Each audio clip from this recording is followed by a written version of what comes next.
यार बड़ी अच्छी आपने कमाल की बात की है। मज़े वाली बात यह है कि जिनसे पर्ची घूमी थी ना, उनको भी नहीं पता था निगरान वज़ीर आज़म का नाम ये होगा। ये मैं आपको बिल्कुल हकीकत कह रहा हूँ। देखें, एक चीज़ तो बड़ी क्लियर होगी, मेरी आज कम से कम कोई 20 लोगों से बात हुई। 20 के 20 लोग जो हैं मुस्लिम लीग नून, जमात इस्लामी, ANP, जमीयत उलमा इस्लाम, MQM, इनसे तलक रखते हैं। अच्छा, इवन मेरी बाप पार्टी के भी एक बड़े सीनियर शख्स से बात हुई, तो मैंने सोचा पूछा कि जनाब आप समझते थे कि वज़ीर आज़म ये आ जाएंगे? तो उन्होंने कहा जी हमें तो दूर दूर तक तवक्को नहीं थी। मैंने पीपल्स पार्टी के एक रहनुमा से पूछा जो नाम आपके साथ अशाइये में डिस्कस हुए थे, जो नाम आपके साथ आपकी क़यादत के साथ डिस्कस हुए थे, क्या उनमें ये नाम था? उन्होंने कहा जी नहीं।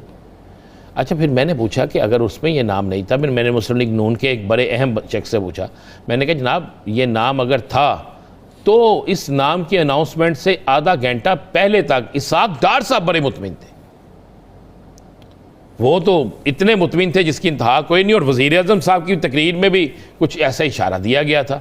तो फिर ये क्या हो गया अचानक? इसहाक डार साहब पे तो तहफ़्फ़ुज़ात PP ने नहीं किया था। सर PP जो मर्जी, जब वज़ीर आज़म के हाथ में ये गेम है और वो कहते हैं हमने वज़ीर आज़म के हाथ में गेम सर, जब कहते हैं कि वज़ीर आज़म के हाथ में गेम, साबिक वज़ीर आज़म, लेकिन गेम तो थी राजा रियाज के हाथ में। ये माने आप, किसके हाथ में? राजा रियाज के। अच्छा, राजा रियाज के हाथ में। यासर साहब जिसको हमने नाम ले सकते हैं, हम तो वही नाम लेंगे ना, राजा रियाज। याद करें हमने अपने प्रोग्राम में कहा था आप भी रफ्ता रफ्ता मासूम होते जा रहे। मैं हूं ही मासूम यार, क्या करूं।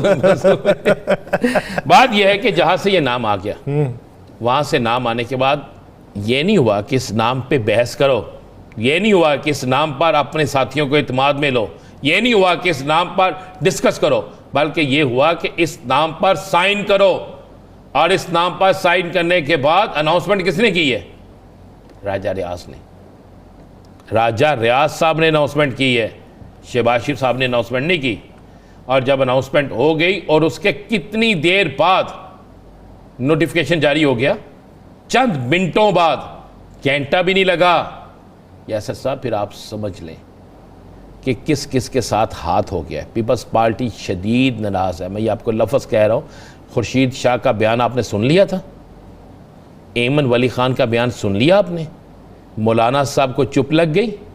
बहुत से लोग बहुत सी जगह पर खामोश हैं, और मुस्लिम लीग नून के अंदर बहुत से लोग कह रहे हैं कि जनाब चले अब हमारा अल्लाह ही हाफ़िज़ है। ये लफ्ज़ मैं आपको अदा करके कह रहा हूँ। देखिए इसमें कोई शक नहीं कि निगरान वज़ीर आज़म अनवारुल्लाह काकर साहब जो हैं, वो पाकिस्तान के हवाले से इनका स्टैंड आउट क्लास है। इन्होंने हमेशा दहशत गर्दी के ख़िलाफ़ बात की है। तो आप फिर अंदाज़ा लगा लें कि बलोचिस्तान से भी कौन कौन इन बातों के, अगर कोई ज़हन में ये चले अब काकर साहब का नाम आ गया। हाँ जी, अब बताएं कि इलेक्शन कब होते दिखाई दे। ये वो सवाल है जिसका जवाब सियासतदानों के पास भी नहीं है। यही सवाल मैंने पूछा उन लोगों से भी। मैं कि जब तो इलेक्शन हम क्या समझें, नवंबर, दिसंबर, जनवरी, फरवरी, तो एक का मैं नाम नहीं लेता, उसने कहा बस समझें कि उन नाल ही कर जे। मैंने कहा ये समझ नहीं आई मुझे।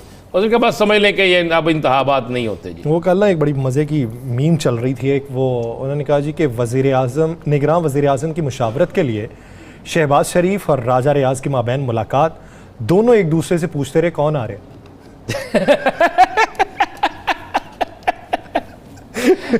ये बात तो मज़े की है, लेकिन एक चीज़ ज़रूर है यासर, एक चीज़ ज़रूर है कि पीपल्स पार्टी आज नाराज़ है। ये आपको मैं बिल्कुल ठीक है। वो तो तगड़ी थोड़ी बहुत भी नहीं, तगड़ी नाराज़। एमन वली ख़ान नाराज़ है, मौलाना साहब नाराज़ हैं, और बलोचिस्तान की कुछ जमातें नाराज़ हैं। लेकिन मैं समझता हूँ कि ठीक हुआ है, मैं समझता हूँ कि ठीक हुआ है। अच्छा, इनको पाकिस्तान की सबसे बड़ी सियासी जमात जो है उसको भी एतमाद में लेना चाहिए था। इसके बावजूद उन्होंने कहा जी आप समझते हैं कि अब साफ़ शफाफ इलेक्शन होंगे। ये इलेक्शन साफ़ और शफाफ कराना ही एक सबसे बड़ा क्रेडिट है। बाकी मामलात में इन्हें देखना होगा कि कहाँ पर कौन क्या कर रहा है, ये भी चीज़ें देखनी बड़ी ज़रूरी होंगी। लेकिन यासर एक चीज़ मैं आपको क्लियर कर दूँ, और ये मैं आपको बिल्कुल बदंगे दोहल एक बात कह रहा हूँ कि जिन लोगों को ये आस और उम्मीद थी कि हम जो मर्ज़ी हो जाए, हम जिसको चाहे जिस तरह मर्ज़ी कर दें, जो साबका हुकूमत में लोग थे, उनके लिए भी लम्हा फ़िक्रिया है। और जिन लोगों ने पैसे लेकर तकर्रियाँ, तबादले, लाइसेंस जारी किए, उनके भी लम्हा फ़िक्रिया है। जिन लोगों ने बहुत सी यूनिवर्सिटियों और दीगर मामलात में कुछ किया उनके लिए भी लम्हा फिक्रिया है। अच्छा वैसे इसमें वावा माल चला ये यूनिवर्सिटियों वाला मामला? मैं कह रहा हूँ किस किस में नहीं चला, किस किस में नहीं चला।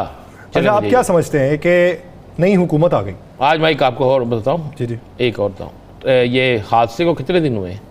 कौन से वाला? ट्रेन वाला? ट्रेन हादसे को हफ्ता होने वाला, हफ्ता होने वाला।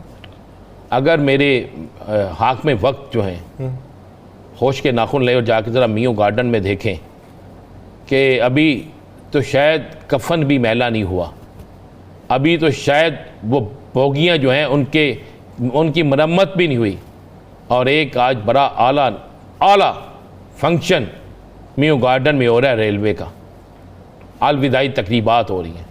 उस वक्त में जब मुल्क के अंदर सोग की फ़ज़ा हो, उस वक्त में जब लोग उस हादसे को अभी भूले ना हो, उस वक्त में जब लोगों को पता हो कि ये हादसा कितना खौफनाक